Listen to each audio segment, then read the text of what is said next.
Λοιπόν, ξανά από την αρχή. Δεν με ενδιαφέρει καθόλου ο έλεγχος της νομιμότητας. Ο έλεγχος της νομιμότητας. Προσέξτε, γιατί έχουμε μπερδευτεί από την αρχή. Ναι. Ό,τι κάνει το δημόσιο είναι στο πλαίσιο της νομιμότητας, κανένας δεν είναι παράνομος. Εντάξει, το παραδεχτήκαμε, τελειώσαμε για όλο το δημόσιο. Ζητούμενο είναι να μην είναι παράνομος. Τελειώσαμε για όλο το δημόσιο, αυτό είναι το ζητούμενο. Ναι. Ο έλεγχος νομιμότητας επί των Δήμων και των Περιφερειών είναι μια άλλη ιστορία.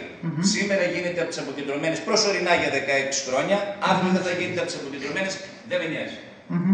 Αυτό που με νοιάζει είναι ότι οι αποκεντρωμένες, ξαναλέω γιατί για πολλοστή φορά, είναι ένας φορέας παροχής υπηρεσιών. Ποιών υπηρεσιών αυτών που δεν μπορούν να παράσχουν οι πρωτοβάθμιοι και οι δευτεροβάθμιοι ΟΤΑ. Πάμε ένα βήμα παρακάτω. Σε ένα σύγχρονο κόσμο, με ένα βήμα πιο πέρα μάλλον σε έναν κόσμο σύγχρονο, Χρήστο, που όλες οι υπηρεσίες παρέχονται ηλεκτρονικά ψηφιακά, σε ένα seamless κόσμο, σε έναν κόσμο που δεν βλέπει κανείς από πίσω και δεν τον νοιάζει τον πολίτη αν αυτός που παράσχει την υπηρεσία είναι ο πρωτοβάθμιος ΟΤΑ, ο δευτεροβάθμιος ΟΤΑ, η αποκεντρωμένη, το Υπουργείο, ο οποιοσδήποτε. Αυτό που τον ενδιαφέρει είναι να πάρει μια υπηρεσία η οποία να είναι σίγουρη, να μην πάει και ψάχνει μετά ότι θα του κάνουν προσφυγές, θα του κάνουν... Αυτή είναι η ιστορία. Σε αυτό το πλαίσιο λοιπόν εμείς οι αποκεντρωμένοι εδώ, και εγώ μπορώ να μιλήσω δυστυχώς, γιατί πέρασαν 2 μήνες μόνο για την προηγούμενη αποκεντρωμένη μου, μπήκαμε σε μια ιστορία να παράσχουμε τέτοιες υπηρεσίες. Επιτυχώς. Χρήστο, επιτυχώς.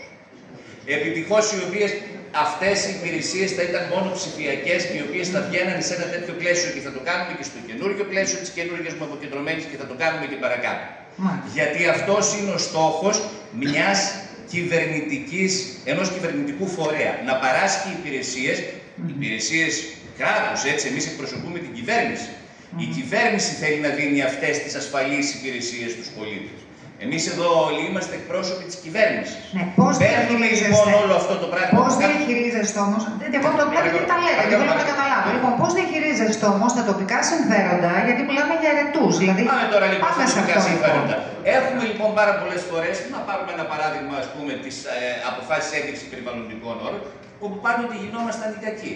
Γιατί γινόμασταν οι κακοί? Γιατί, ας πούμε, υπήρχε μια κυβερνητική πολιτική η οποία έλεγε ότι εμείς θέλουμε να προωθήσουμε τις ΑΔΕ, τις ανανεώσιμες πηγές ενέργειας. Τι κάναν σε αυτή τη βάση οι δευτεροβάθμιες αυτοδιοικήσεις, η ΟΤΑ, Β, βαθμό, εγώ θα πω, μην με κοιτάς. Λοιπόν, τι κάνανε?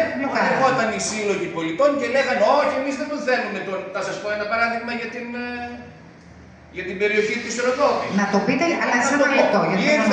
Ήρθε λοιπόν ο σύλλογος όπου οι κάτοικοι οι οποίοι μένανε στη Χλόη και φέρανε ένα τέτοιο και λέγανε ότι εγώ δεν θέλω να βλέπω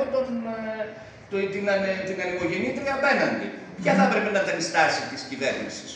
Εμείς είπαμε ότι δεν πειράζει, βλέπε την ανεμογεννήτρια απέναντι, γιατί αυτό εμείς που θέλουμε να σταματήσουμε είναι να μην έχεις τη ρύπανση, να μην έχεις το διοξείδιο του άνθρακα, να μην έχεις τις επιπτώσεις. Άρα λοιπόν, αν τα αφήναμε αυτά τα πράγματα στις περιφέρειες, συγγνώμη περιφερειάρχη που είσαι εδώ, αυτές πιεζόμενες από κάποιες μειοψηφίες, πιθανόν δεν θα προωθούσαν αυτά τα πράγματα. Οι αποκεντρωμένες διοικήσεις βρίσκονται εδώ για να προωθήσουν μια τέτοια κυβερνητική πολιτική που δεν θα μπορούσαν να τις προωθήσουν ερετές. Τώρα μου απαντάτε. Αυτό προσπαθώ, εγώ το έχω καταλάβει. Αυτό προσπαθώ να ρωτήσω τόση ώρα και το λέτε ειλικρινώς και πολύ καλά κάνετε. Άρα δηλαδή είστε εσείς αυτοί που προσπαθείτε να συγκεράσετε και τα τοπικά συμφέροντα και τον καημό, και είναι λογικό, του κάθε εκλεγμένου που είναι και από διαφορετικό κόμμα και τις ελλείψεις και τα χρηματοδοτικά και κάπου όλο αυτό το πράγμα να λειτουργεί. Exactly. Το κατάλαβα. Ωραία. Πάμε. Having said that σε αυτές τα ελληνικά. Το κατάλαβε πριν δεν είσαι και αυτό. Αυτό λοιπόν είναι το ζητούμενο μας και προσέξτε τώρα επειδή το είπατε προηγουμένως. Και να δώσουμε μετά το λόγο. Θα του δώσουμε το λόγο, μου έχει δώσει την ώρα ο κύριος Ζαφυράκης να μιλάω. Αλήθεια. Ένα λεπτό θα έχει. Έλα, σταμάτησε να το πω. Λοιπόν, κοιτάξτε, επειδή είπατε προηγουμένως ότι πού βρίσκουμε άκρη μέσα σε ένα τέτοιο οριμαγδό αρμοδιότητα. Ναι, ποια τα όπλα σας, γιατί λοιπόν? Οι περιφέρειες έχουν λιγότερες, οι δήμοι έχουν λιγότερες. Είναι πάρα πολλές οι αρμοδιότητες που έχουν και